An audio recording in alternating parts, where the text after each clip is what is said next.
You know when the banjos are popping. It's the first full-filled event of the year in 2024, and needless to say, the big guy is ready to play some classic golf, a.k.a. kicking the nuts. I don't give a shit because a few times this year, I'm going to kick it in the nuts, and that's all I need to justify the swift kick in the dick that Classic can give you every week. What's up, new guy? My name's James, better known as the Degenerate75. I'm a DFS content creator who is here to help you get a little bit better at DFS by spoiling the secret of DFS called this shit be real hard. And if you think that you're going to do it with somebody else's picks and plays, well, good luck. Enjoy being broke in 2 months. But if you want to try this little thing called doing your own shit, forming your own process, and becoming your own person, well, then you might have just found the right stream. I hope you hang around for the next hour. I encourage you to come check out this schedule because I do the show every Wednesday night at 7 o'clock. That's in the Lord's time zone. I also do a show called The Showdown Hoedown every Friday and Saturday night for round 3 and round 4 golf. It is the best. Showdown, PGA Showdown is such a better burn than kicking the nuts because, like, a lot of times by kicking the nuts, you're dead. You're never dead at Showdown, you motherfather. Also, I do a preview show every Monday with Tambo. We rotate that between my station and the Ship It station. And, of course, coming in February, the big guy is adding NASCAR to the docket because why the fuck not? That's why, already cussing, you need to know up front, guys. If you're like, hey, man, why the hell did YouTube just recommend you to me? I don't even know what the hell PGA DFS is. I get it, man. I used to know nothing about PGA. I mean, nothing. And I'm not trying to get these slapdicks that just pass around from tout site to come watch me. I want to get you, new guy who doesn't know shit about PGA DFS. I want you to learn how to play. It is the most beautiful, best DFS burn you can have is PGA. And look, right here on my website, I have these things, these little videos that just break down the most basic stuff like what's a birdie, what's an eagle, how the scoring works, all of the most basic stuff that you don't even know to get over the intimidation. So when you hear these people saying all these terms, you're not like, I can't even keep up with this. And I am giving to you for free. My editor, they will be in the description of this video if you're watching the replay later. Next time, be here live, new guy. And the editor's going to drop them in the chat right now. They're just yours to watch. They break down Showdown. They break down just general week-long and the strategy just to help you not be so intimidated by it, okay? I want to grow this community, unlike the slapdicks in it. All right. Also, new guy, hit the like. For every 100 likes we get, we are going to be giving away a ticket that you will build with me. We will split the profits 50-50. Yes, I do return DMs because I'm, like, not famous and stuff, so I, like, check my DMs and, like, will return them, okay? In a timely manner because, lock's pretty fucking soon, bub. So, the other thing you need to know is I'm giving away 2 tickets tonight, 2 one-and-done tickets into the PME Open, which has $80,000 up top that you and I will split. I've already bought them. I've already paid for them. They're sitting there booked. You win a ticket. We will split it for the next 30 weeks, and whatever we win, I will split with you 50-50. We're giving away 2 of those, one for everybody that liked and retweeted over on Twitter, and one from the chat tonight. So make sure you ask up to 2 questions. You ask more than 2, I'm booting your ass. I've got the editor on full boot their ass mentality tonight, you motherfathers. All right, let's get going. The first thing you need to know, the big guy has a problem saying fuck. I've already said like 3 of them. I probably have already said more than that, but I'm only counting 3. And every week I will draw from this chat over here, and you can play me 1v1 for all the money in that till. This past week, I played B-Mac, my dude who's been with me from day one. What do you think, Teddy? Pay that man his money. I think so, Teddy. I think we're going to pay B-Mac. He beat me fair and square. I will say for a dude who has been a longtime follower, the fact that he would beat me with Donkey Dick Chuck Morikawa, that hurts, B-Mac. That hurts. That one hurts, all right? But I'll get over it. Congratulations to him. We will be, he didn't want the money. He just wanted to build a ticket with me, so that's what we're going to do. Me and B-Mac are doing it. Congratulations on the win. You got lucky. Morikawa sucks. Okay. I got a simple question for you, new guy. We always like to start the show with this question, and I hope you answer it right because most new guys don't. Have you made your lineups yet? You have. Don't lie to me, new guy. Everybody makes their lineups, right? Especially with it going off in Hawaii with the late lock time. We really need to get the most updated ownership, the most updated weather before we get committed to these players. You're getting, I got my picks and my plays and they mean so much to me. But like if the weather changes in the next 12 hours, you need to be able to get off your shitty picks and just learn how to play the game. This is why you do not make your lineups until you watch this show. Once if you're just absolutely in love with somebody and come to find out he's going to be 35% owned. Do you really want to play him at 35% owned? I mean, other than Morikawa's luck sacking piece of shit ass. But other than that, do you want to play him? I don't think so. So you don't make your lineups till you watch this. Let's start what we always do with contest selection. And first of all, you think I'm going to do a contest selection here and not shit on DraftKings? All right, I got a big wig over at DraftKings who slips into my DMs. I know he's watching right now. I'm just going to call him C. Okay, C. C, you know I'm talking to you. Did you see the big $5 contest you had up today? It was $150,000, 150 max, with $25,000 to first. So that was only 17% to first. Where's it at? Where's it at, see? Where's it at? It's not up there because it's already full like 75 hours before lock. Learn how to size your contests. When you build well-structured contests, especially at a reasonable buy-in like $5, that thing could have easily been $250,000, still keep it at $25,000 to first, and it would have filled no problem. But instead, we got this $150,000 that's now locked 14 hours early, and now we can't get in it. Learn what people want. They want well-structured contests. They don't want this piece of shit $20 contest where the third goes to first. I know you got to have it for the big wigs and the 150 maxers, but don't nerf the $5 because of that. Make the $5 even bigger and keep that flat payout structure. I'm talking to you, C, and I know you're watching. All right. He knows. I think he likes me. He always returns my DMs. I think we're friendly. Maybe not after that. All right. After some tournaments. All right. You want to know what's good tournaments? The $3.20 max is always a good tournament. But once again, do you really think you're going to beat 24,000 people even with 20 entries? That's not very good. That's only about a 1 in 1,200 chance of winning that.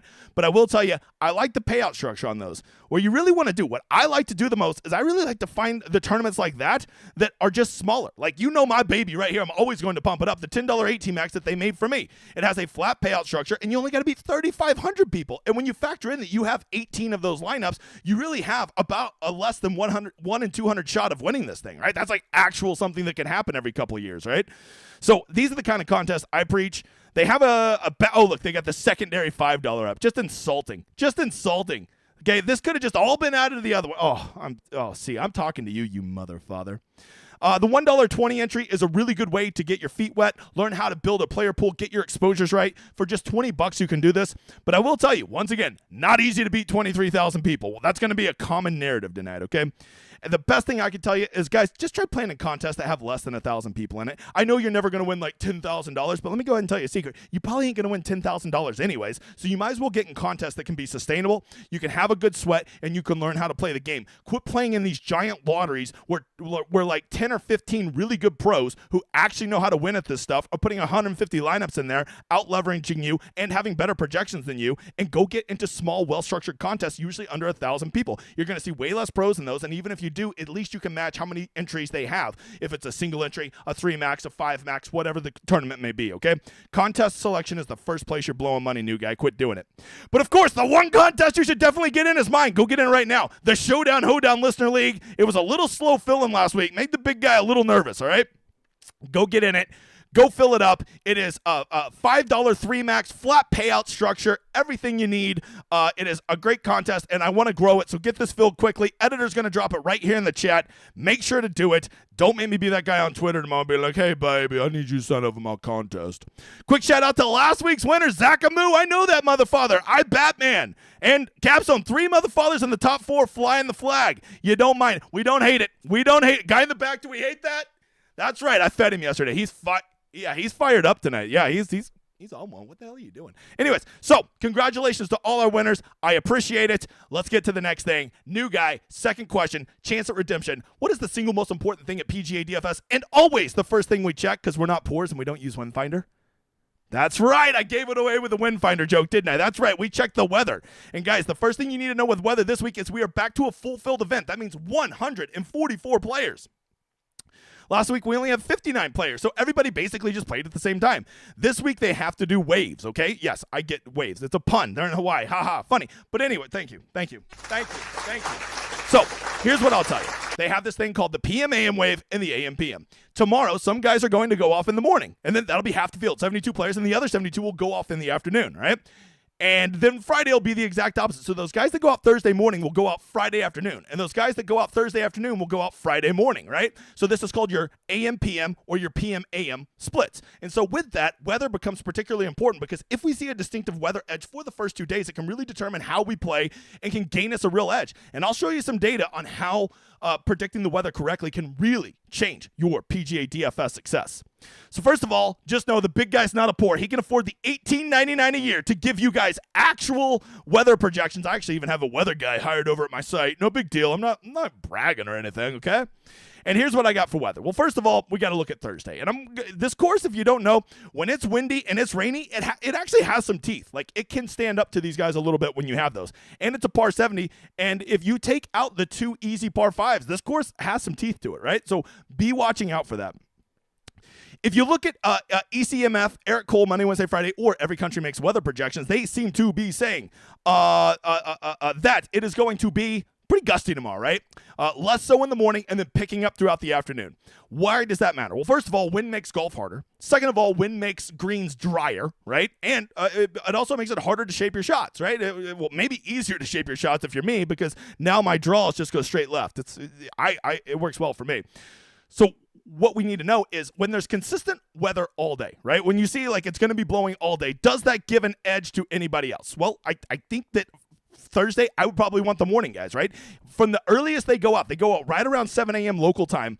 They are going to be out there. It's already going to be 70 degrees, and the wind will be the lowest it will be all day, and the greens will be the least chewed up that they will be all day. Now, I will tell you, I don't think Thursday is going to be a day that these guys are exactly nuking this course, especially when you look at the NAM projections, and they have rain on and off all day. So there is a chance of sprinkled showers throughout the day, and when this course gets windy and a little rainy, it get a little tough, Bob. So what I'm saying is Thursday morning, I would give a slight edge to those morning guys than the afternoon guys, right? Just looking at this, okay? Now, when you look at Eric Cole, Monday, Wednesday, Friday, they have Friday afternoon getting particularly gusty, right? They have it getting up to 19 sustained 30-mile-an-hour gust with greens that will probably be crusty by that point. That is not when you want your guys out there, right? I would be terrified of having my guys out there Thursday afternoon, okay? Because if those projections come out, and we're going to, over at my site, we're going to look at them again in the morning and get the most updated projections as we have the late lock tomorrow, right? But if these are the actual projections and we're seeing 19-mile-an-hour sustained winds with 30-mile-an-hour gusts, that's going to be trouble, Bob. That's going to be trouble, and I would really be leery of playing Thursday afternoon guys, which would be our PM AM guys. Now, on the flip side of that, if you go over and you look at Friday, well, you can see, first of all, Eric Cole, Monday, Wednesday, Friday, saying it's going to be pretty steady all day. So if you just look at this, if you're an Eric Cole, Monday, Wednesday, Friday guy, I think you distinctly want to go AM, PM, guys, because you're going to get the better conditions on Thursday, and it looks the same on Friday. But when you look at NAM is saying that it's actually going to be pretty nice Friday morning. And those look like the nutted conditions, especially the guys that go out later on Friday. The very latest morning guys, right? So the guys that go out around 9 or 10 a.m., they're basically going to be out there with very little wind in the nutted 70-degree weather, and they're going to have soft greens, right? So it's like, what do you want? Do you want them playing in the tougher afternoon conditions and then the really soft morning conditions Friday? Well, I could see that. Or do you want them to kind of be in the medium conditions each time? Thursday morning when it's not so bad, Friday afternoon when it's not so bad. That is the dilemma we're at. But I think more than anything, what I'm really going to draw, because I think both of those things could end up being equal, and we're kind of guessing, right? This is why I'm going to wait to make my lineups till tomorrow morning. But here's what I do know. I think that the wind is going to be blowing. I do think we are going to see some sideways rain getting in your eyes and shit. And what this does is I don't think we're going to see another minus 25 winner. I don't even think we're going to see a minus 22 winner. I'm going to project that the winning score, if this weather holds up, which it looks like it's going to be pretty nice and windy every day except Sunday, I think you're going to see the winning score somewhere around minus 18 to minus 20 would be the highest I think it's going to get. And why does that matter? Because it changes the kind of golfers that I want to play, right? When you've got to get to minus 26, I just automatically X off guys like Matthew Fitzpatrick, like Brian Harmon, which, by the way, Brian Harmon actually did pretty good getting that low last week, but those are just guys in my head that I typically check off. But if the winning score is going to be maybe minus 18 or, hell, even as low as minus 16, those are the kind of courses where you see guys like Matthew Fitzpatrick or Brian Harmon, or hell, even Corey Connors. I would never play Corey Connors at a course where you got to get to minus 26, but a course where you got to get to minus 16, Corey Connors can do that, right? So the biggest way I'm going to use the weather this week is thinking about how does it affect the kind of golfers that I want, because if I think the winning score is going to be minus 18, that is dramatically different, right? That is more of a medium level course than the minus 24 that we have seen this course be other times when it's just a complete birdie fest. Something to consider, okay? That is how I'm playing the weather. Of course, for all my members over on the website, I will give you updated weather in the morning, and I'll be building my lineups with my big guys in the morning, all right? If you think all of this, oh man, you talk so much about weather. Okay, first of all, don't talk like that. Second of all, it matters. We tracked this for an entire year last year.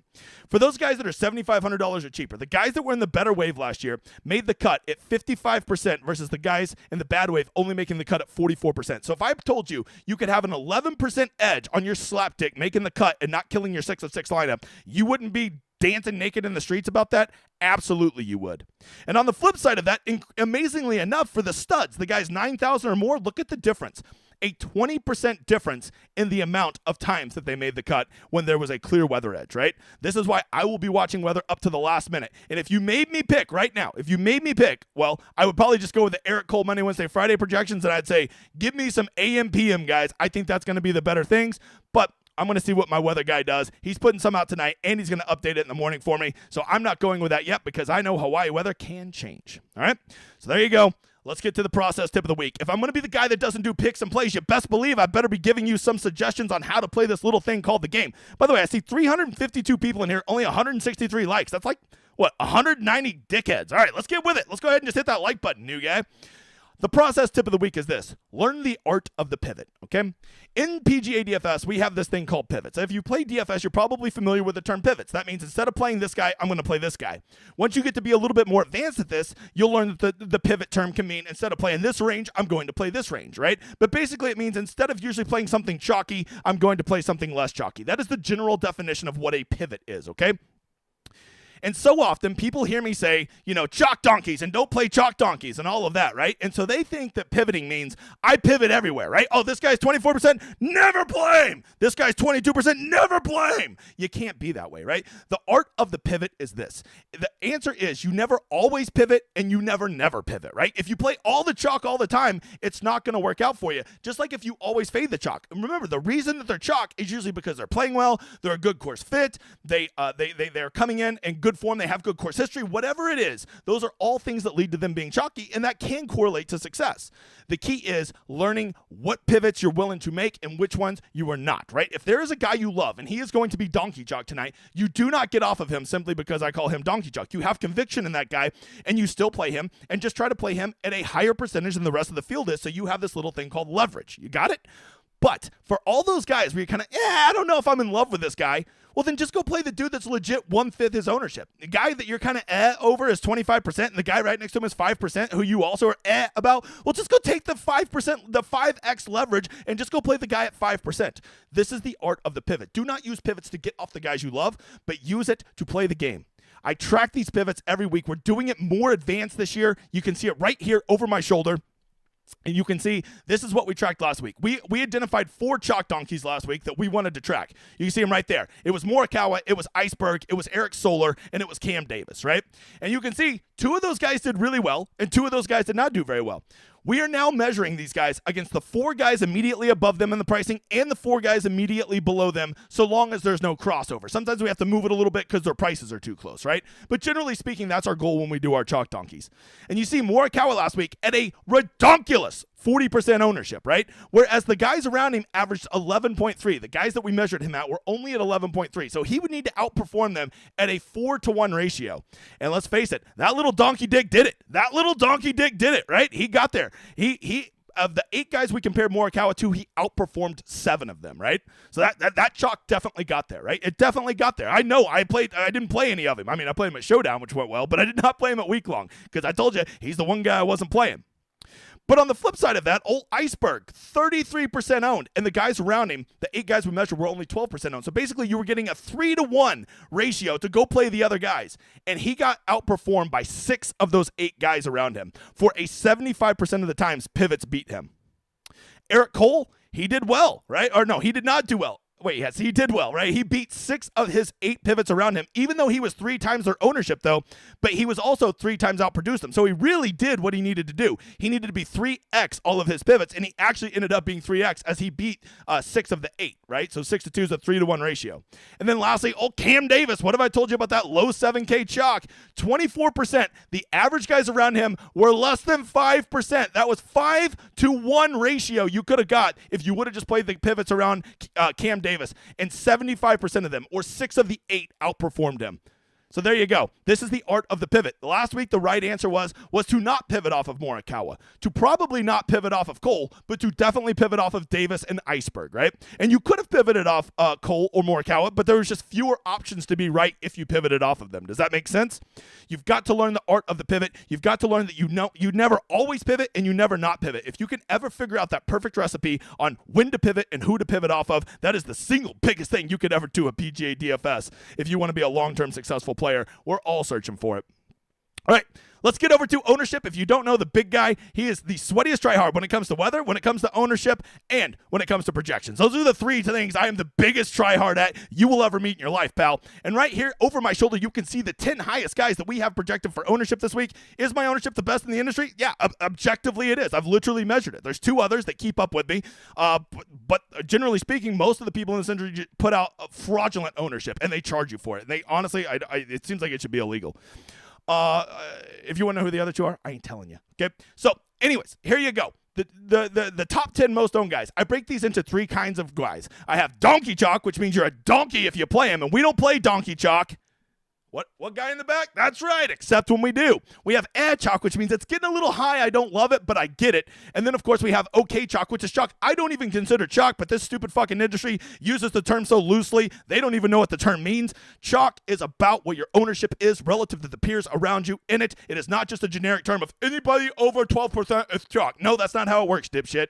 Okay, so here we go. Russell Henley is up first at a cool 24%. And I will tell you, you'll see when we get to this in a minute. Look at all these guys on here. What do all those guys, the first 8 all have in common? None of them are 5 figures. Look at them. All of them are none of the high price guys. When do you ever see not one of the top 4 price guys be in the top 8 most owned? Because we know rule number 1 at PGA DFS, people spend their money. And when people spend their money, they're naturally just going to go click on those guys up top because it's just the easiest to spend your money that way. But shockingly enough, out of the top 8 guys in my ownership this week, none of them are in the top 4 price guys or the guys 10,000 or over this week, which is pretty incredible, okay? So the first guy up is Russell Henley. Russell Henley is a dude that the projections just love this week. If you don't know, a good way to estimate what ownership's going to be is projections, right? Projections, when people are just getting back into the game, they rely on projections more than normal. The content is not as heavy this time of year as it will be later in the year, so we don't have touts moving the needle as much, and projections get relied on. Let me just go ahead and tell you, my projections, I don't look at anybody else's, but I tell you my projections, they love old Russell Henley, right? They love him like he's wearing a polo. So Russell Henley coming in at a smooth 24.3%, which is actually relatively low for the highest owned person in the field. But regardless, he is head and shoulders above everybody, not only in this field, but in his range. Russell, I hate to say it, I'm left with no choice. That man, the man's donkey chalk, and we don't play donkey chalk. Except when we do. All right? There's going to be a lot of donkey chalk on this screen right here, and if you think I'm telling you to not play any of these guys, you're not listening to the message, new guy. Let's move on to old JT Poston. This one, when this week came, I was like, I'm gonna get sneaky and play JT Poston. And now I see he's the second highest owned projected guy. So that's disappointing. This is why you don't get married to guys on a Monday. You can have guys you like, you can have guys you're warm to, but if you were like, I'm playing them no matter what, I'm like, do I really want to play JT Poston as the second owned guy? Probably not, Bob. Probably not. This is why I don't marry people on Monday. I just get to know them, take them out to drink, see if we got any chemistry kind of thing, right? I'm not marrying them. So JT Poston coming in at 21%. You're going to see this a lot. I know there's a lot of guys in this 9K range that are all roughly in the same ownership range in that upper teen range or lower 20s. And you're like, well, then they're the same as everybody else around them. But you got to remember, they're way higher than the guys above them and way higher than the range below them. And so with that, I'm left with no choice. JT Poston, you, sir, are the man's donkey chalk, and we don't play donkey chalk. We don't do it, especially when they deliver mail. Moving on. I am worried for the children of Honolulu this week, especially any hanging around the gutters with any red balloons lingering around. Corey Connors is in town, okay? Corey Connors, well, I mean, I like Corey Connors. I honestly, I think we're going to wake up tomorrow. I think we're going to see he's the most popular guy, right? I think that he's going to get that same people. I'm like, oh, shit, it's only 20%. I'll play Corey Connors 20%. I think that's what I'm going to do. And I think Corey Connors, that guy we're going to wake up tomorrow, he's going to be 26%. Just have a feeling in my loins. People love Corey Connors. I'm going to color him this color in honor of the balloon that he gives to all the small children. Corey Connors, that man, the man's donkey chalk, and we don't play donkey chalk. That's gross. Corey Connors, you, sir, are donkey chalk at 20%. Look, if you think that all three of these guys, I'm not considering playing any of them, you haven't been listening to the show. I'm just telling you that based on their ownership versus the rest of the field, they are by definition donkey chalk. That does not mean that I'm automatically Xing all these guys out. But now let's get to the 7Ks. And we got this little guy named Adam Svensson, which this community's love affair with Adam Svensson fucking transcends me. I'll never understand it for the life of me. People are like, gotta play Adam Svensson. Why? Why do you got to play Adam Svensson? Adam Svensson is coming in at 7,700. So he's in the 7Ks, which to me, 7K chalk is very, very different than 9K chalk, right? Because you don't have to go play that guy down in the 7Ks. You do got to kind of spend your money. So naturally, you're going to have more ownership on the 9 and 10K guys because that's who we're clicking, right? You don't have to click a guy at 7,700. So why do people love this donkey dick? I'll never understand it. I'm cutting straight to it. He's getting me fired up. Adam Svensson, if you don't know this is coming, you ain't been watching the show long enough, new guy. Adam Svensson, this man, the man's donkey chalk, and we don't play donkey chalk, especially in the 7Ks when they're Adam Svensson. Polly, tell him. Get the fuck out of here. Thank you, Polly. Moving on, Chris Kirk. I was so pumped when Chris Kirk won last week because I was thinking, I love him at Sony, and now nobody's going to play him because for the longest time in this industry, guys coming off of wins never get played the next week. I guess that stupid fucking narrative is finally dying, and people are realizing you can go back to good golfers and they can sometimes win 2 weeks in a row. So it breaks my heart that I am seeing Chris Kirk getting some very, very respectable ownership. You can see I have him at over 20%. Because I love Chris Kirk at this course. I don't think Chris Kirk has been out partying. Matter of fact, I would bet that he definitely has not been out partying if you know his background. I think he is everything I want in a golfer, and I still might play him. But regardless, I will not be hypocritical. Chris Kirk, I love you, brother, but you, sir, are. The man's donkey chalk, and we don't play donkey chalk. We don't do it, guys. I'm sorry. I know, you're thinking, man, a lot of donkey chalk this week. There is. It's kind of weird. It's a lot of donkey chalk this week, all right? All right, let's move back to Middle Earth now. You never know when the Precious is going to get lost, and you need to recover it and take down Mordor. You never know when that's going to break out, okay? So the next guy up on the list is the Hobbit himself, Brian Harman, coming in a smooth 9,900. As I told you earlier, when this course gets tougher, it makes me like Brian Harman more. When the winning score is going to be -12 to -18, those are the courses I like Brian Harman at. Brian Harman can grind his little ass off, all right? That guy is a grinder, and he can play well. So if I think this course is going to get more difficult, Brian Harman comes more appealing to me. I will say, I did not play Brian Harman last week just because I don't like him at Birdie Fest. And we had a Birdie Fest last week, and he did great. So maybe my perception on Brian Harman is slightly changing, right? Maybe the ring has given him magical powers, and he can now conquer Middle Earth all to himself. I don't know. I'm still coming up with my narrative. But what I can tell you is, Brian Harman, you're right there on the edge. But because I'm doing it anyway. Screw it, Brian Harman, you, sir. The man's donkey chalk, and we don't play donkey chalk. Everybody's donkey chalk this week. Everybody is donkey chalk, which sucks because I like some of these guys, right? And, can Brian Harman ride the roller coaster at the local park? Probably not. But you know what? The guy can hit a good 7-iron. That's what I need this week. This one is shocking to me. Benny Ann is coming in at nearly 19%. A guy who played great last week. I was really on, and he did great. And I was like, hey, this course this week's an even better fit for Benny Ann. And Benny Ann's another one of those guys. I don't love him to get to -26, but I always love Benny Ann to get to -16 to -19. And so with that, Benny Ann is like, ooh, I'm going to play me some Benny Ann. No one's going to see it coming. And now everybody sees it coming. He's going to be 19%, and he's in the 8Ks. Definitely the highest owned guys in the 8Ks. So I'm left with no choice. I'm sorry, Benny. It's everybody this week. You, sir? The man's donkey chalk, and we don't play donkey chalk. We can't do it, guy in the back. We gotta have scruples. Sit down. All right, next up, old Andrew approached him. All right, who by the way lit it up Sunday. #sleepers. Check out the Rosetta Stone. Andrew approached him. All right, 7,500, coming in at 18%. If you think for a second that a guy that is $7,500 at 18%, literally 5-6 times the ownership of everybody around him is going to be anything other than donkey chalk, you, sir, need to go watch a new show because you sure as shit are not catching on to what's going on around here. Andrew Putnam is the definition of it. Sorry, Andrew. You, sir, are. The man's donkey chalk, and we don't play donkey chalk. We don't do that. We don't do that. And then lastly, let's get to old Ludwig Eisberg, okay? He's the highest owned guy, and I have him coming in at 17%, and I actually have him higher than other people in the industry. I've seen some people put him at like 12%. If Eisberg's 12%, my ass is all in, Bob. I think that he's going to be higher than that. Too many people are going to realize his long-term talent. He is definitively the most talented person in this field. Maybe Zalatoris could be higher, but we're not sure what Zalatoris is yet, right? So I'm going with Eisberg, and I am saying that he is going to be wildly under-owned versus the upside that he offers, and I don't even consider him chalk, but if you want to call him that, I just call him he's okay chalk, right? Like, that's not even chalk to me, but that's what you want to call it. Go ahead. And then lastly, if Pennywise hanging out in the gutters wasn't enough, now you got to worry about children going over small bridges. And down at 7,900, we have the troll himself coming off of a very nice week. Brennan Todd, it's 17%. I hate to say it. You're leaving me no option, Brennan. You, sir, are.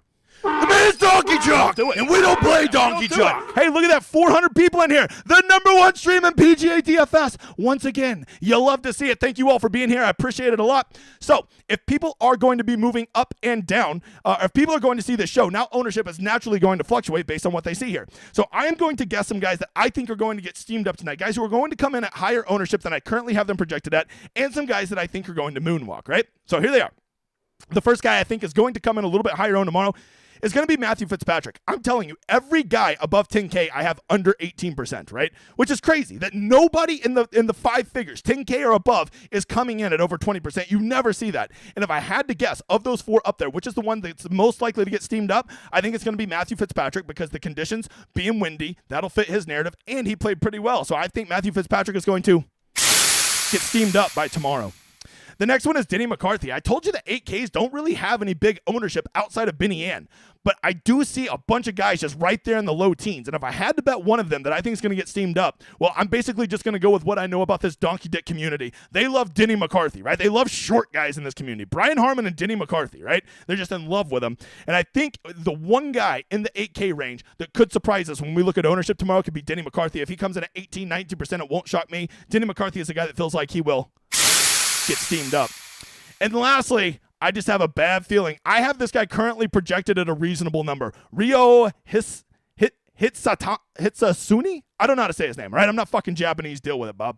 So, here's what I can tell you. The guy's a good golfer, right? Like, he's like a legit good golfer. Like, could be the next big thing out of Japan. And I have him in a very reasonable ownership of like 5 or 6%. But I have heard enough names in this industry talking him up. And if people just happen to get on official world golf rankings and they see this guy, I'm going to tell you right now, he's going to get real popular by tomorrow. If he's double digits, would not surprise me. I have a feeling he's going to get steamed up by tomorrow. But if people are moving up in ownership, that must mean some people are moving down. Who are the ones that are most likely to move down, in my opinion? I got to tell you, Russell Henley, with all these golfers around him, I think he's going to get squeezed. This isn't because people don't love Russell Henley. People love Russell Henley for whatever reason. But here's the thing. Everybody loves everybody in the 9Ks this week. And if I think all those guys are going to sustain their ownership, I feel like the guy that is most likely to get squeezed in that scenario will be the highest owned. So I project Russell Henley will probably come in closer to that 20% number, not a 24% number. Russell Henley, you are going to moonwalk backwards. On the same note, Benny Ann at 8,700, right? I think a lot of people are going to build their lineups this week, and they're going to grab 3 9K guys, right? They're going to grab Harmon, Connors, and whoever, right? And when they do that, Henley, right? That'll be their 3. But when you do that, that really excludes you from the 8Ks. You almost certainly got to drop down to the 7Ks to get your 4th, 5th, and 6th golfers in those lineups. And so with that, I just can't believe that people are going to be dying to get Benny Ann in there, right? Benny Ann is clearly a step below these other golfers, and you are paying a premium. $8,700 ain't cheap, Bob. All right, there's some golfers below him. I mean, Keegan Bradley is objectively, by any metric, a better golfer than Benny Ann. He's $700 cheaper, and you're going to go pay $700 more for Benny Ann. I refuse to believe that. I think we're going to see Benny Ann come in more like 12% where he should be. He will moonwalk backwards tomorrow. And then the last up, this is just one I just want to believe I can't be in a community full of this many stupid people. Andrew Putnam at whatever, I have him 16 or 18%. People are going to be like, wait, why am I playing this guy when there's dudes who are legitimately better golfers at the same price at 3% ownership? What am I doing with my life? There has to be those people out there exist. I can't be the only one. So I think you're going to see Andrew Putnam come in probably closer to 10%. At least I hope to for your bank account. So we will see Andrew Putnam moonwalk backwards. There it is. Hey, guys, let's get over to the model. But before we do, you see that right there? That's called the solver. That is the best optimizer out there. And not only is it the best optimizer out there that helps you make the best version of your player pool, here's the most important part. My projections come in there, not only for week long, but for round 1, round 2, round 3, and round 4 showdown. And you have never met somebody who does harder projections than I do. You want to know the secret to everybody's projections in this industry? They just look at how good the players are over their long term. They look at what they think the course is going to play that round, and they just take the difference. Oh, so the better players get better projections? How brave of you. How do you come up with such mind-blowing projections? Whereas mine actually factor in things like, putting regression, ball striking regression, course conditions, weather. All of these things go into my projections to make them different. I encourage you to just look at how mine are different than others. Oh yeah, and my ownership comes in there because I told you no one is a bigger tryhard when it comes to ownership, when it comes to projections, right? So if you want the solver, which is the optimizer, will do everything with you, and my projections preloaded into it, you simply just have to go right here to the Showdown Hoedown symbol, this landing page, and you can get signed up. And you want to know how much the optimizer costs just for golf? I can't afford that $100 a month stuff. $24.99. $24.99. Not only does that get you the optimizer, that gets all my projections and ownership loaded in there for you. So you can spend 30 minutes right before lock building your lineups and getting good quality lineups in there that could possibly win you a GPP. I won more GPPs last year than I'd ever won in any other year of my career, and it was the first year I ever used the solver. Coincidence? Maybe, but I like to think not. All right, let's get over to the solver and let's talk about the model, because if you don't know, the model is life, and it's pretty much the most important thing out there, right? And some things that I'm looking at in the model. Good drives. Okay, good drives means you hit a drive, and then that allows you to hit your next shot to get a green in regulation. Okay, greens in regulation are super important this week. For all of you that don't know what that term means, that just means you get on the green in 2 strokes under what the par is. So on a par 3, you would get there in 1 shot. On a par 4, you get there in 2 shots. On a par 5, you get there in 3. Why is that important? Because if you're constantly having greens in regulation, that means you always have birdie putts, right? And birdie putts are good because then they make birdies. And when you have birdie putts, you very rarely make bogeys unless you 3-jack like an asshole like me. So good drives is the most important thing I looked at this week. Of course, I looked at putting on Bermuda greens, but really, I think this is a second shot course, and almost all of those second shots are going to come in from that 125 to 200 range. So I looked at 125 to 150, 150 to 175, and 175 to 200, and you can see I weighted those all very heavily because I need second shot guys this week. Looked at birdie or bettors gained. I think that you are going to need to be making some birdies this week. Even if the course is tough, I still think you're going to have to get to minus 16 to minus 18. Par 5 scoring. These are 2 of the easiest par 5s you'll ever see. If you don't get at least minus 2 on them every round, you are just shooting yourself straight in the dick. And lastly, I looked at short 70s and drive avoid left, right? And number 1 in the model, Justin Rose. What is going on? I have no idea why Justin Rose is number 1 in the model, which, by the way, I'm not the biggest fan of this database here. Matter of fact, there's 2 main database sites out there, and I think they both suck. But I might have found another one that I actually like that maybe I can roll out next week. I need to get more familiar with it, Bob. So, for this week, just looking at the model here, as I've already told you, Tigala, Fitzpatrick, Hatton, and Iceberg are all going to be, I'm telling you, all of them are probably certainly going to be under 20% owned, which you just never see, right? So if you are thinking, I'm going to skip those top 4 guys and just build lineups in the 9Ks, bro, everybody's thought of that idea. Everybody's doing it. You're going to end up building lineups like everybody else. This is one of the few times we're actually playing 2 10K guys together, or hell, even 1 10K guy could be the answer to the test this week, right? Because you are actually going to be building a lineup different than everybody else when and if you do that. As I've already told you, the 9K range is just chalk city this week. Harmon, Connor, Cole, Henley, Kirk, Poston, all of them. All of them are probably literally the only guy in the 9Ks that's not popular is the best one out of them all. The 2 best players out of them all, Hideki and Will Zalatoris. Will Zalatoris, we still have the injuries. He came back. He played the Hero World Challenge. He looked okay for about 2 holes, and then he kind of went back to shit. I want to see it first, but if you are a YOLO mother father, get in there with some Will Zalatoris at 9,300, because this will be the only time you'll ever get a $9,300 Will Zalatoris at under 5% ownership. Hideki Matsuyama played last week, didn't do good. Not a soul's going to play him. All the more reason to play him. In the 8Ks, I told you, a bunch of guys just moderate ownership. Binian is the highest, but Siwoo, Davis, McCarthy, English, Rose, Yeager, Keegan, Adam Hadwin, all these guys are in that low reasonable ownership, 10 to 13%. I think if you want to play any of those guys, you play them and you feel good about it, right?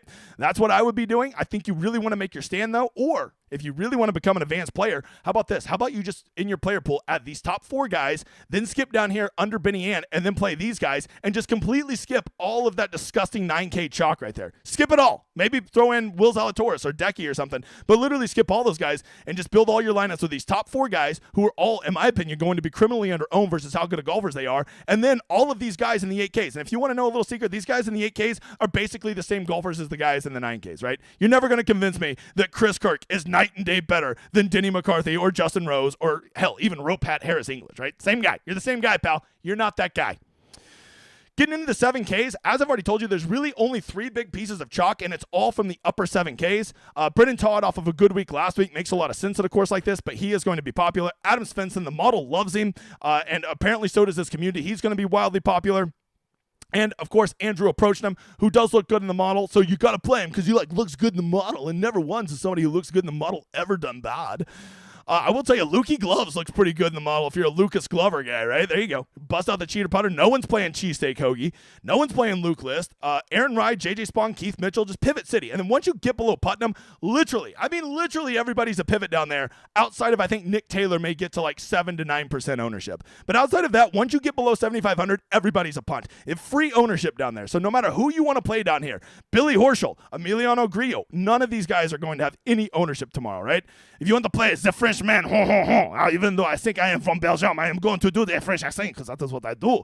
I lose world wars and I make birthdays. That is what I do. He's from Belgium. Just roll with it. Let's see. You got Bjork over from the Euro Tour. I already told you about Rio Suni. Whatever, man. You know his name. You can see it right there. I got him hearted, right?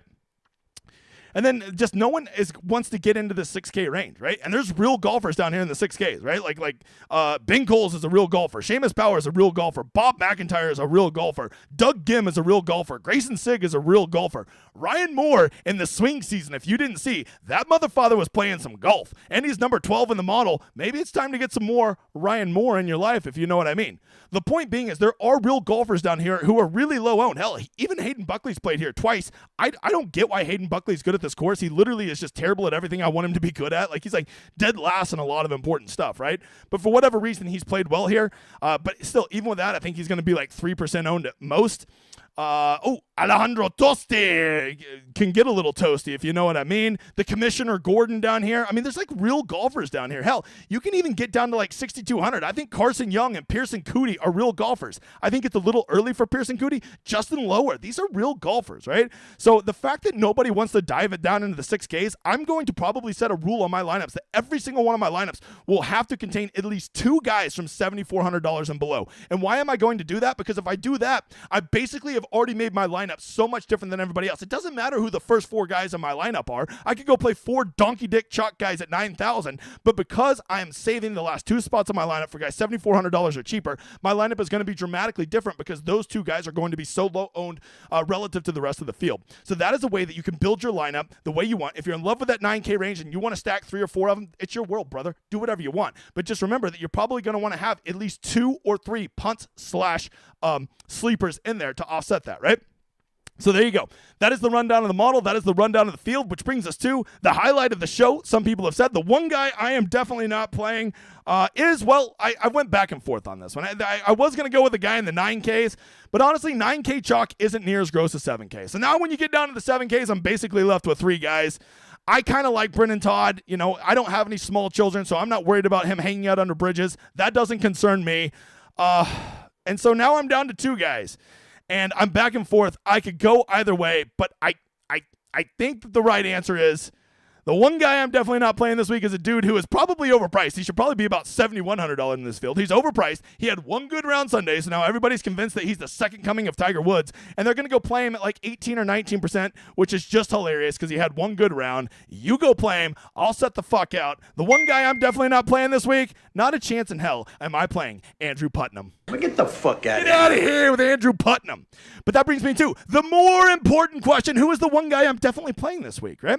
The one guy I'm definitely playing this week is a guy that I had already identified as the dude I wanted to play. And then when I saw he had just like the most immaculate course history ever, I was like, okay, I'm in.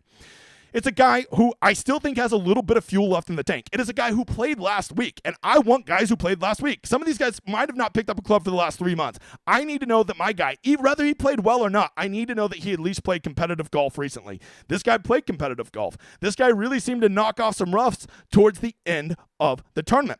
This is a guy that I am always warm on whenever people are underplaying him, and I think that he is still probably a top 10 golfer in this field when you do talent.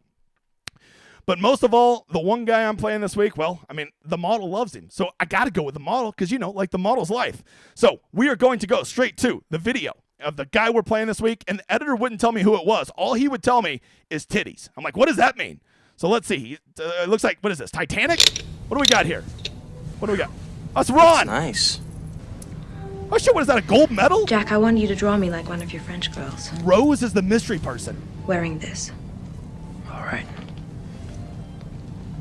Wearing only this. Oh shit! Mystery Man's saucy. Wants to be drawn in only a gold medal. Let's see what old Ron's got. Let's see if Ron can draw it up. See the skills. Not gonna lie, Ron looks a little nervous. Stay still. Oh, titties! There it was. There, you can't really see it. Calm down. This is a kid's show, okay? Let's see if Ron's got anything here. What do we got? Yeah, I mean, he looks a little nervous. I can't tell if it's the titties or the gold medal, but he looks a little nervous.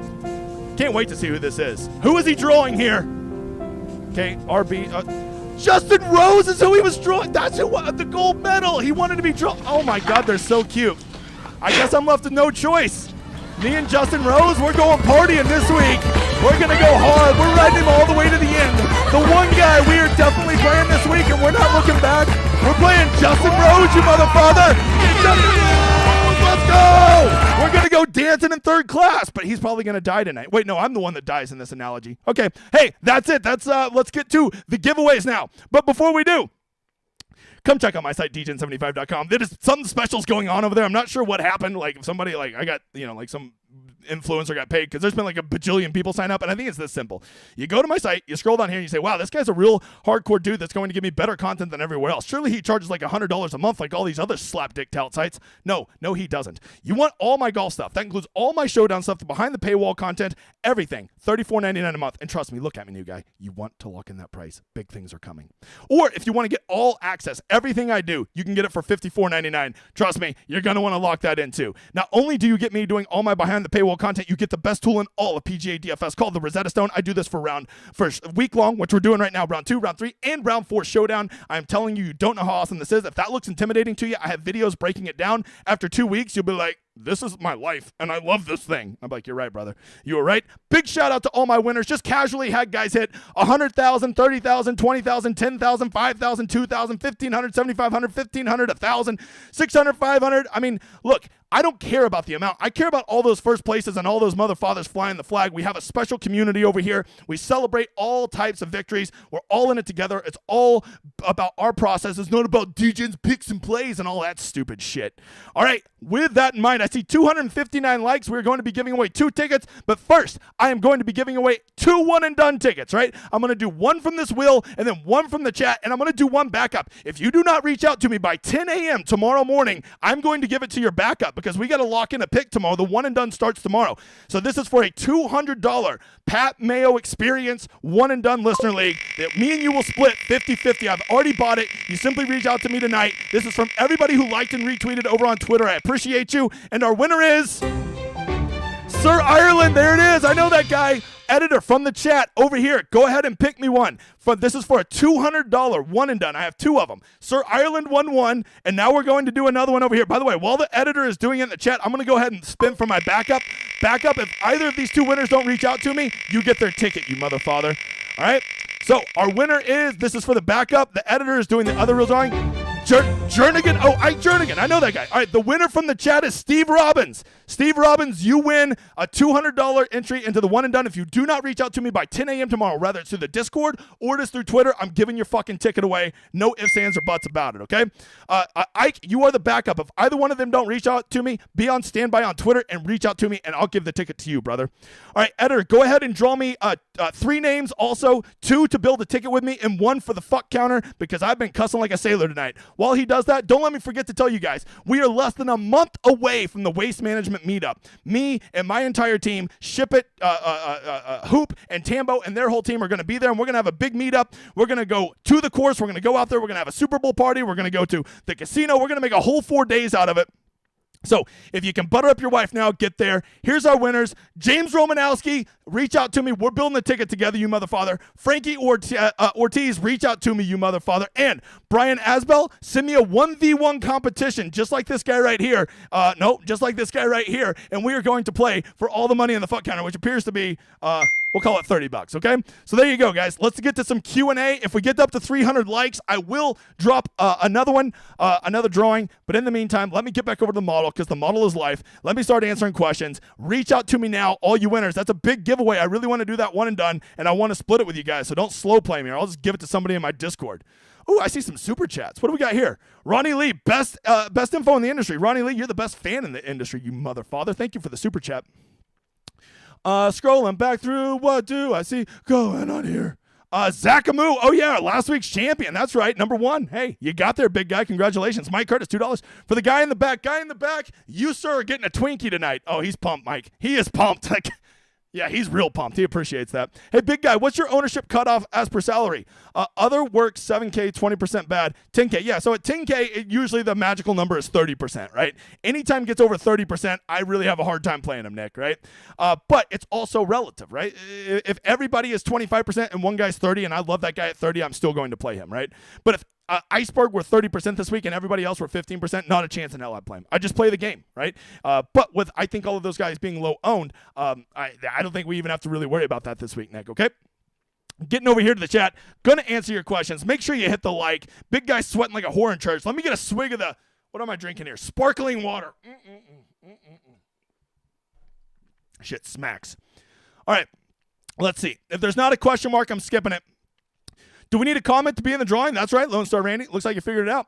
Is it the Lord Time Zone Golf? No, the Lord Time Zone Golf's gonna be like noon tomorrow. You love to see it. Do you give more weight to the low 7Ks and 6Ks guys that played last week? I do, Mike. I really do. That's like a big tiebreaker. Like a guy like Seamus Power played like donkey dick last week, but because he played, I'm still more open to playing him than I would other guys. The Viking Nomad, Billy Ho creeping up some clutch Bermuda putt Sundays. I mean, look, Billy Ho actually was playing sneaky well over on the DP World Tour. He did miss the last cut he played, but Billy Ho, if you think, once again, another one of those guys, if you think the winning score is going to be minus 16 to minus 18, those are the kind of tournaments I like Billy Ho at. If you think it's going to be minus 22 to minus 24, Billy Ho is out, in my opinion. Want to build a lineup with me? I sure do. Big guy, shoot me a DM. We'll get it done over on the Discord. Thoughts on Hideki? If nobody wants to play him, I think I'm going to play him. At least we know he played last week, right? How did Glover go minus 7 putting and not finish DFL? Because his ball striking was badass. I mean, look, he's going to get the cheater putter working again. Don't you worry about that, okay? To cash a small less than 100 GPP is 4 past the cut, going to make it in most cases. To cash a small less than 100 GPP is 4 past. Oh, well, I mean, if you have the winner, it can be. Gary Woodland, feel good comeback story. I don't hate it, Bob. I don't hate it, but it's kind of like Will Zalatoris. I want to wait to see it first, right? Did you make your lineup yet? Only if you're a donkey dick. Did you even think the good weather round 1 finishes tomorrow? Yeah, I mean, the newest projections don't seem like the rain's going to come in, and they're not going to delay it because of 30-mile-an-hour gust. Can JT Poston put 2 tourneys together? That's a big ask. It's a big ask. I love JT Poston, but not when he's chalky. Is fading the 9K asking for pain? Probably. I think the key is you don't fade them all. Probably just strategically fade some of them. Try to get the right guys and hope you pick the right ones and you fade the right ones. It's not the size of the putter that counts. It's how many strokes you take. Can Corey Connors get his shit together this week? Well, everybody in the community is playing him, and donkey dicks always get there, so probably. On a course with such sticky course history, do you prefer the newcomers or someone who has played it more? Oh, I definitely like guys who've played this course before, for sure. For sure. Even if they don't have great course history, I want to see they've played it before. Would you consider another weather edge than windy playing more bogey avoidance guys than new cock guys? Yeah, if it's going to be windy, I do like grinders more, for sure. That's why I keep saying guys like Matthew Fitzpatrick and Brian Harmon. Those are not, and even Brennan Todd for that matter, those are not nuclear hot guys, but those are guys who can go grind their balls for you. What are your thoughts on DP boy Bjork? I'm pretty warm on him. I don't know about AC/DC. I don't know him that well, but I know Bjork's game, and I know that I think it fits. Mr. Bukowski, do you equate top finishes on Korn Ferry with top finishes on the Japan Tour? I think that's about right. Yep. Can Kuchar be a sneaky play? Yeah, I think Kuchar. Kuchar makes a lot of sense here. I honestly thought he was going to be Donkey Chuck. I was kind of surprised he wasn't. How's the big guy feeling? First full field. Fucking excited, Bob. Excited. Forgot that. All right, moving on. Seems like last year, lots of high salary guys missed the cut. This year, everyone on the top 4 guys would start off 2K. Yeah, if you start out with 2 10K guys, Jerry Matt, you are already dramatically different than everybody else. You're building a lineup no one else is building. Is Hatton in a good spot this week? I mean, dude, I don't know what to make of that guy. I'm really starting to realize that Terrell Hatton is just a new cock guy, and he cannot put 4 rounds together. So as soon as I say that, he'll kill it. But he just always strikes me as a guy that puts 2.5 rounds together, never puts 4 together. Lucas Glover, approach too good to ignore? Probably. I mean, if this is a second shot course, and I care more about approach more than anything, why would I not want to play old Lukey gloves? What target player pool for 20 players? I like to be between 14 and 16.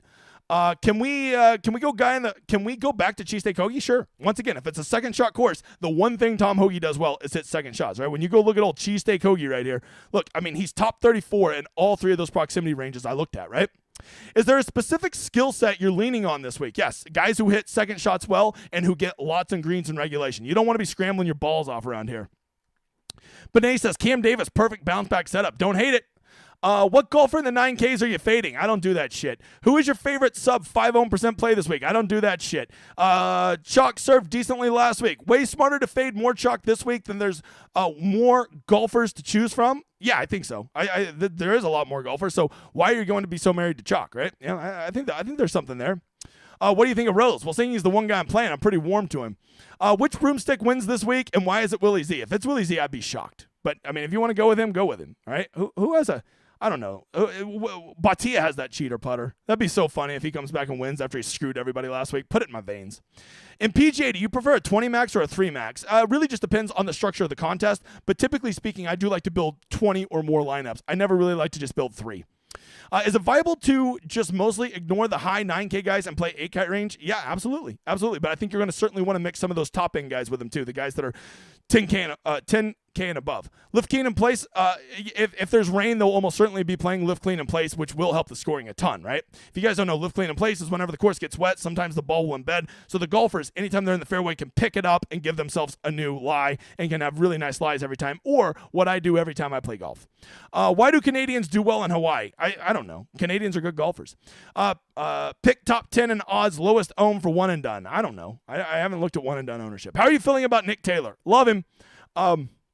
Is Hayden Buckley's course history just noise? I think it's noise because he doesn't make a lick of sense to me, Zach. I just don't get why he is a good course fit here. He just makes no sense. But sometimes guys play well at courses that they just don't make sense at, right? AM Wave for round 1 showdown.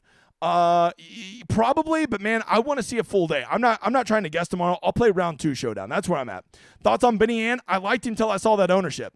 Do you like Tigala this week? Yeah. Why is everybody so anti-Tigala? Because he had a rough 18th hole. The guy played like a champion last week, right? And I as long as he doesn't hit any balls OB, I think he's going to be fine. Let's see. Thank you for the content. Took down the $1 20 max last week for 1K. Hell yeah, Tyler. Wait, you better be on my freaking collage. You on my collage, Tyreek? Well, you didn't send it over, did you? You didn't send it over, you donkey. What a donkey. That would have looked so good on here. A little first place $1,000. How dare you, Tyler? How dare you? All right, Luke says, is it more balanced to build this week or with no top guys? That will be the most common build. Yep. Can Patrick Rogers contend this week or is he too big of a loser? Typically speaking, he's always too big of a loser, but I will say hardly anybody's playing him. Pick me for helping you play Mayo's one and done. The question is, you want to win. Joanne, if I could pick one person, I would pick you, but that wouldn't be fair to everybody else. I had to do a drawing. Hawaii looking a lot like Middle Earth. Can the Hobbit save us? Look, the Hobbit was the first guy. Him and Matthew Fitzpatrick were the first 2 guys I thought of this week, and I guess Corey Connors, if it's going to be kind of a windy, tougher condition, right? Those are the first 3 guys I thought of, but Harmon and Connors are donkey jock. Do you have an ETA on when you're adding profile picture grade to the stone? When you're adding the profile picture grade to the stone? I don't even know what that means, Michael. But no, I do not. Weather looking like it's going to be around all weekend. Yeah, so if you go look at the weather, it's, we'll look at NAM. It's better for further out projections. You can see Saturday a little gusty Saturday a little gusty, but Sunday looks beautiful. So I think they will get after the course a bit more this weekend. That would be my guess, Bob. Is this a studs and duds kind of week? I mean, I think so. There's some guys in the 6Ks I don't mind playing. Should I have at least one name that you can't pronounce to optimize my lineup? Oh, for sure. Every one of my lineups, I will set that in the solver that every lineup must have at least one guy's name I can't pronounce.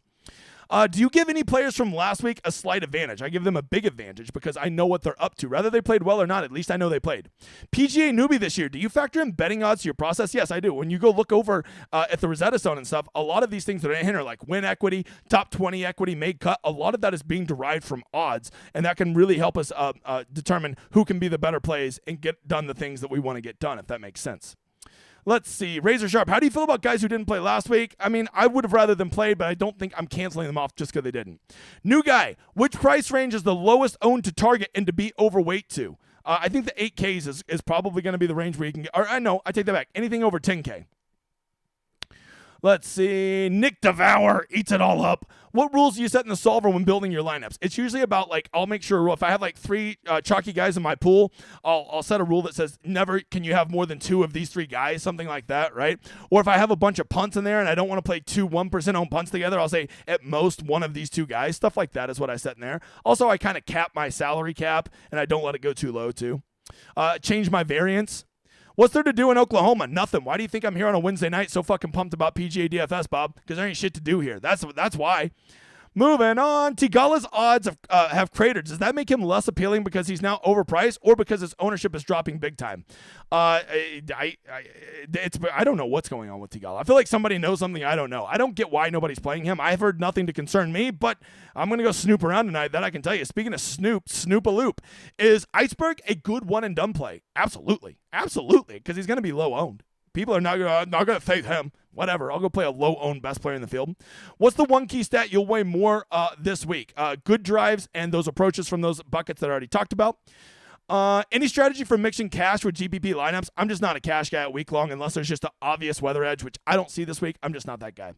Would you play Corn Ferry, guys? I think there's better places to get it in, right? One and done strategy process tip. I think that you always want to try to play good golfers who are going to be low owned. So Iceberg, Hatton, Fitz, and Tigala, all off the top of my mind, all seem like really good plays this week because I think they're going to be very low owned.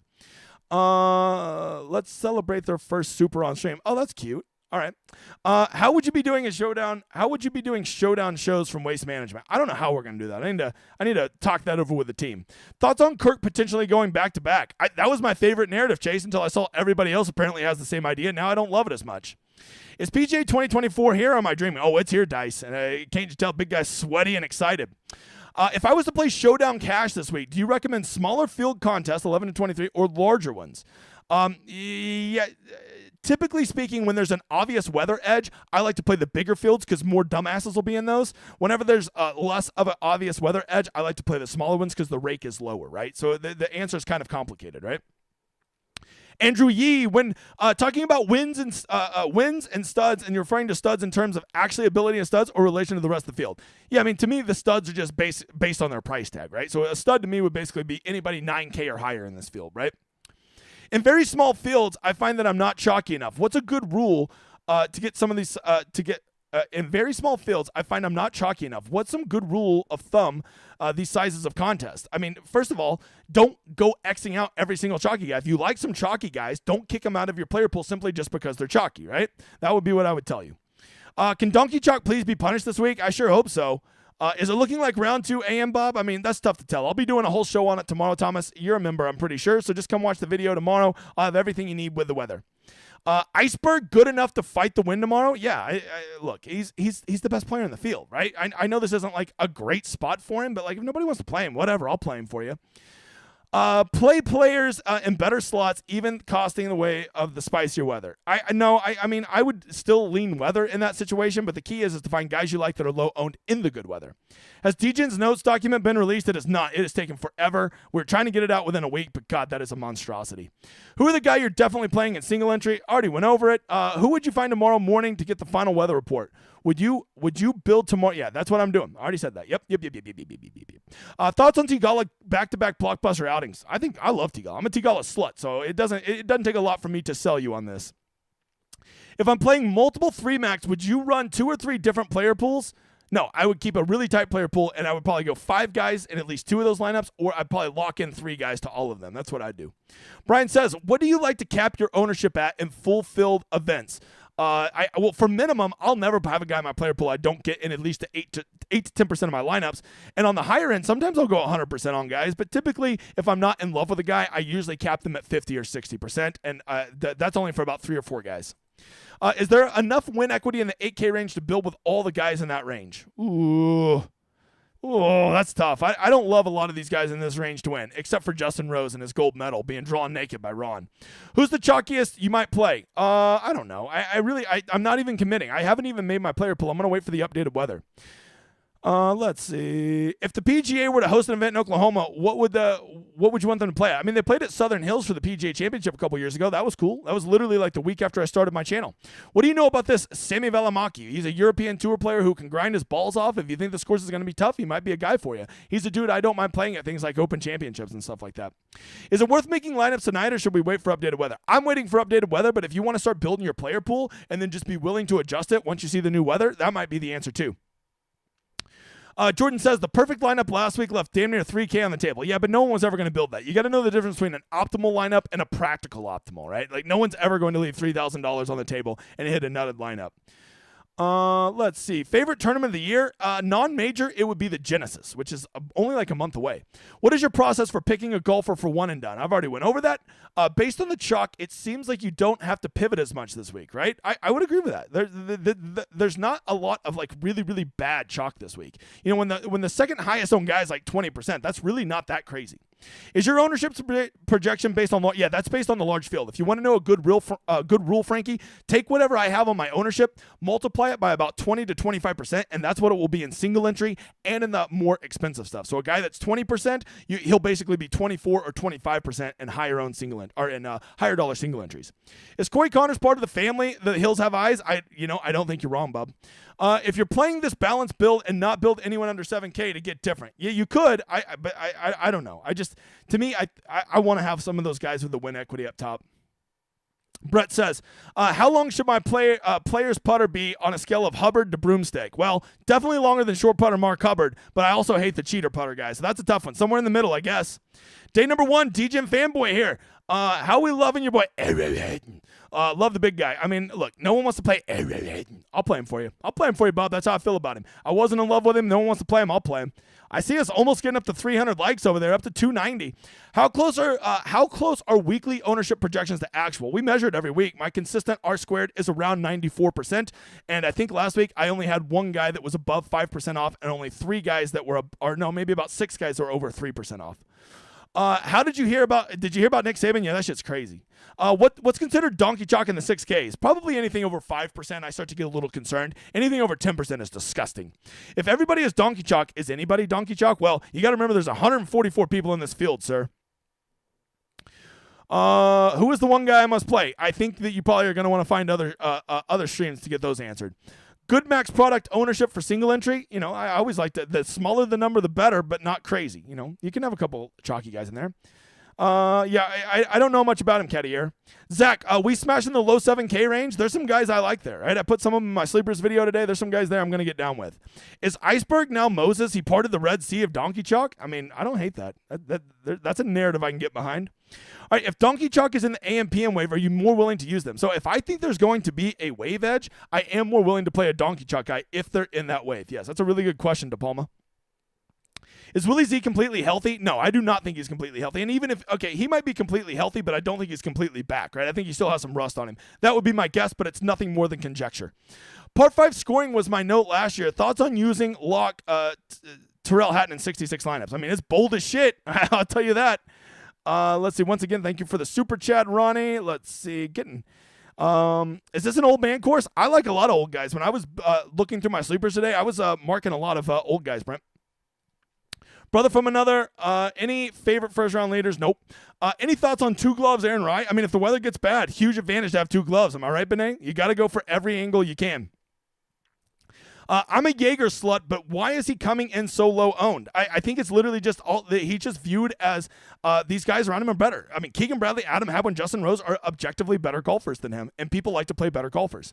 Do you have any underdog content? Yes, I'm going to be putting out a Rosetta Stone for that season long. I already see other people trying to copy my Rosetta Stone. Whatever you got to do, you fucking charlatans. Moving on. Cody, thoughts on Grillo this week? I think I'm in. I like that he played last week. I don't care that he kind of spun his wheels the last 3 rounds. I just like that he played last week. All right. Oh, shit. Big jump in the chat there. Don't forget to go fill up my contest. Oh, shit. Christian Smith. Oh, all right. Our winner, Sir Orlando Yeshachim. Where's the ranch water? No ranch water. Billy, I already told you this. Billy is one of the guys that's going to the waste management with me. I am saving my liver until the waste management. No drinks until then. I got to be super buff and super not fat, and ranch water does not help either of those things. Plus, Billy, I'm like a gym bro and stuff, okay? Like, the gym is my life, and I don't have time for that, like, toxic alcohol in this high-performance machine, all right? I don't really talk like that. I mean, maybe I do. Maybe this is my fake voice, and that's my real voice. You ever thought about that? Has the big guy ever been training on the Sprint Stadium hole on the waste management? No, I have not. It'll be my first time there. Any thoughts on Matt Wallace? I'm out. I mean, I do like him to grind, but, like, I don't know. I didn't like how he moonwalked his ass backwards last week. Anyone likely to boat race this thing? I think there's a few guys. If this becomes a birdie fest, you're going to tell me Ludwig can't go boat race this or Eric Cole can't go boat race this? They definitely could. Let's see. Oh, Softy saying only 45 spots left in the $10 18 max. Thanks for putting that out there. Carson Young, I think he's underpriced, Renzo, but there's just other guys I like, but he is underpriced. I think he should be probably more like 6,600, 67. Hey, new here. Show up to the super informative and hilarious. Hey, BWin33, thanks for being here. Can't wait to see you again next Wednesday at 7 o'clock in the Lord's time zone. Who's your fake KFT player this week? I don't know. Let me go just pick one. Jake, I need a nap. Let's see. When's your prop product rolling out? To be determined. Got some big things going on. Solver projections lock in 30 minutes before the contest starts. Solver project. I don't know what the fuck you're talking about. Not that I know. I don't even know what that means, Rick. I'm sorry. After Winter Blast. Okay.